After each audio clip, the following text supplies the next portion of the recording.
See, I like that intro. Alright, so what's going on, guys? Welcome back. Like I said, new videos coming.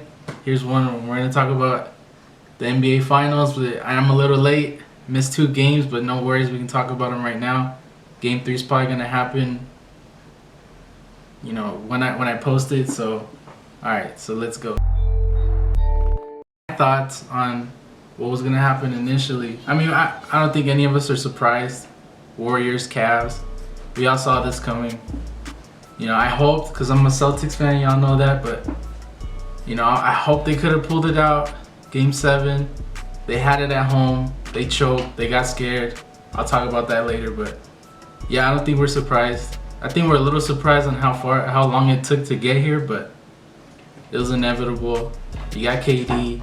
You got Steph on one side. You got LeBron, so I'm not surprised, but... So we're going to talk about Game 1 right now. Game 1, first quarter. I noticed one thing. Maybe it didn't bug you guys. It bugged me a little bit because just matchup-wise, it wasn't a good matchup for the Cavs. LeBron wasn't guarding Durant. And I didn't like that. You know, Durant was on LeBron. I understand they do a lot of switches, but LeBron wasn't guarding Durant for most of the first. I didn't like that much. That kind of put the Cavs at a disadvantage. But you know, for the most part, both teams were at a hot start. You know, they were both hitting their shots. You know, both teams did pretty good defensively and offensively. You know, LeBron had 12 points. I think Curry had 11. You know, they're pretty good. So nothing surprising there. Just the only thing that bugged me was, you know, Jordan Clarkson, what he did, going 1 for 6, I think, in the first half. But I don't know why he did that, but oh well. Okay, so in the second quarter, you know, pretty much the same thing. LeBron being LeBron, doing what he does. I saw when they put David West in, they were taking advantage of that a lot. You know, they were just going at him. They were killing him. The one thing I did notice too was Durant had a very shaky first half. He didn't do much offensively. You know, trying to get his shot up, he couldn't get it. But yeah, LeBron and Curry, you know, same old, same old. LeBron had 24, Curry had 18. The first half was pretty close. Third quarter, I don't care who wins. They had the funniest moment I think I've seen next to, you know who. Whatever, we'll talk about him later, but the funniest moment I think I've seen in a long time. Y'all know who it is. JaVale McGee. Oh, no.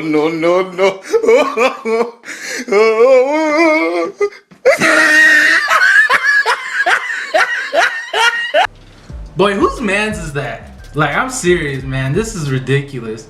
Wide open at the basket. Tries to go for, I don't know what he was trying to do, get a poster. Maybe get a nice poster for a kid so he can autograph and be like, hey, I dunked in the finals, but it didn't work. Boy got stuffed by the rim. Man, I just had to show it. I just had to talk about it. That shit was hilarious, bro. I'm sorry. I'm off track. It has nothing to do with it. But, man, somebody get this man. Shaq. Roast him. Shaq in the full. Bring it back. JaVale McGee. Trash. At least in this game. And then, I'm a little late to this party. I wasn't a real big LeBron fan. One thing I didn't like about LeBron was he didn't have a jump shot. But, man, he looked like Steph Curry in that third quarter. He was just chucking him up, goes up to the 3-point line, puts it up, telling everybody to calm down, because, man, he was on fire. I've never seen LeBron like that. I understand in these playoffs he's been hitting shots, but, whew, he was on fire. I'm telling y'all, this is something crazy. I've never seen this LeBron before. Like I said, maybe I'm a little late. Maybe y'all have, I haven't. It was something crazy. And then Golden State doing what they always do. In the third quarter, that's when they turn it around. That's when they kill you. That's when they put the foot on their opponent's necks. And they just kill them. Because in the regular season, they had 379 plus point differential in the third. And now in this postseason, they have 137. I mean, this is why you see teams getting blown out by this Warrior squad, because in that third quarter, those halftime adjustments are something crazy. Because, man, to have that big point differential swing in that just one quarter, you can see why teams don't come back. Fourth quarter, before we talk about Henny God, we'll talk about what happened before that. You know, what I noticed, Draymond Green, they were not scared of him shooting at all. He had about 3 to 5 attempts at the 3-point line. Nobody was guarding him. They're like, man, let him shoot. Nobody was scared of him. Nobody was worried. But once he started hitting them, you can tell that momentum, it starts to shift quick. Once that crowd gets into it, when he hits shots, him and Clay, you know, when Steph, they know what's gonna happen, but when him and Clay start hitting shots, man, that place goes crazy. They start feeding off the energy. The other team starts getting, you know, slumping. They're like, oh, we let him score, we let him score. You know what I mean? Like, it's something crazy. And you saw that with the Cavs. The Cavs, they had it close. Once Draymond started hitting 1 or 2 threes, that momentum started shifting quick. LeBron doing LeBron things, carrying the team on his back, doing what he has to do. There was one point, it was 101, 102. Or it was 100, 102. He got him to the line, something like that. I'll put the score right here, but he had it, went up and won, give him the lead, and then J.R. Smith. Boy, I don't know if he had a little Hennessy at a timeout before the game at halftime. I don't know what he was thinking. You know, I know George Hill missed that free throw. He missed the free throw, we all know, but because of J.R. thinking he had the lead, thinking the Cavs had the lead, ran it out, didn't call timeout, didn't know what he was doing. LeBron had to tell him what to do. LeBron's face set it up. Boy, what are you doing, man? Come on, bro. 107, 107. It's the finals. 4 seconds left, and you don't know the score. I thought it was up. I thought we were up. Man, get out of here, bro. You killed it, bro. If they lose this series, I'm telling you, it's because of that. They should have took game 1. We all should have got our free Doritos Locos Tacos at Taco Bell the next day because the Cavs had that game and they blew it. No, sorry, he blew it, not them. He blew it. LeBron scored 51 points. Come on, man. There's not much to talk about in overtime. You know, they put a lineup in with Steph, Sean Livingston, Klay Thompson, KD, and Draymond. It was a wrap. It was a wrap. And if they had Iggy, it'd be worse. But that lineup killed Cleveland. LeBron couldn't do anything else that he already did. He put up 51, man. They shouldn't have gone to overtime in the first place, and here they are. And here he is. Y'all saw his reaction at the end of the fourth. That man was almost in tears. I wouldn't say tears, but he wanted to punch somebody. He wanted to do something because they shouldn't have lost that game. And the reason they did is because they went to overtime. And all that momentum, it's killer in the Oracle, man. It's a wrap. So game 2, JaVale McGee started. You know, he had his little ha-ha, he-he moment, but, you know, him starting actually did help the Warriors out. They did have a size mismatch against the Cavs, and, you know, he really took advantage. I think he went 5 for 5. You know, they were all layups and dunks, but, you know, he still helped out, still contributed. Yeah, I just think, you know, like I said, he was bad in game 1, but game 2 he turned it around and, you know, he had a pretty good game. Another thing going for the Warriors was Durant. He struggled in the first half of game 1, and, you know, this game he got off to a better start. Not sure exactly what the numbers were, but I can put them up. And Kevin Love for the Cavs was more active in this game.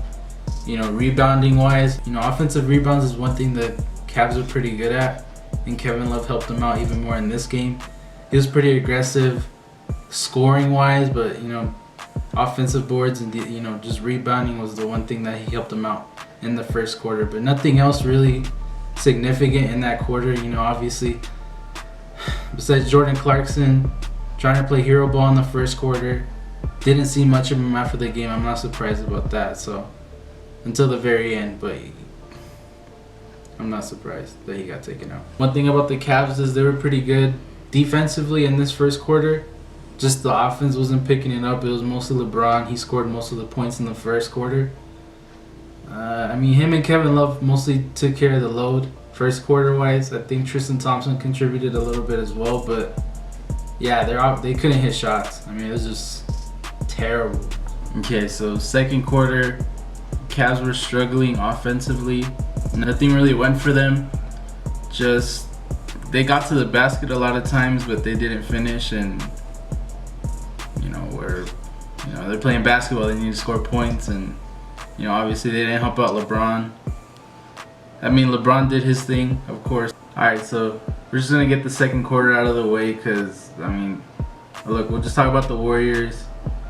They got 18 assists out of their 25 field goal attempts, which is just crazy. There's a reason they couldn't keep up. The Cavaliers couldn't keep up with them. It was a close game the whole game, up until the end of the second. They blew it open into a 13-point lead, and it was just crazy. But the reason I don't want to talk about the second and probably not even the third quarter, because man, these refs are out of control. When Boogie Cousins said the Zebras are running loose in the Western Conference Finals, he wasn't kidding, man. They're running crazy this series. The refs were just all over the Warriors. Oh, Warriors, we got your back, because they got every foul call and they didn't want to call anything on the Cavs. The same thing in the third quarter. There was a play, and I know y'all know which one it is, where Kevin Love outlets to LeBron. Pretty much like a wide receiver, catches it in double coverage. Steph and Clay all over him, bumping him, not letting him land. He goes out of bounds, ball goes out of bounds, but they called out on LeBron and nothing on Steph or Clay. Like, come on, man. Like this is ridiculous. Like, I'm getting sick and tired of these refs. I didn't really see it Western Conference Finals. I kind of saw it a little bit, but this series is just crazy. I'm sick of it. I don't know. The second quarter would just end it right there. I'm just a little rant. I don't know. I don't know what else to say. This game was BS to me. I got sick and tired of it. I didn't want to watch it after like 4 minutes in the fourth. Like, I don't know. It was just pretty boring, pretty dumb. I got tired of it. I got sick of it. I'm gonna be honest. That's all I really have for this game, cause come on. I don't have to say much. Y'all know. Y'all saw it. I'm pretty sure.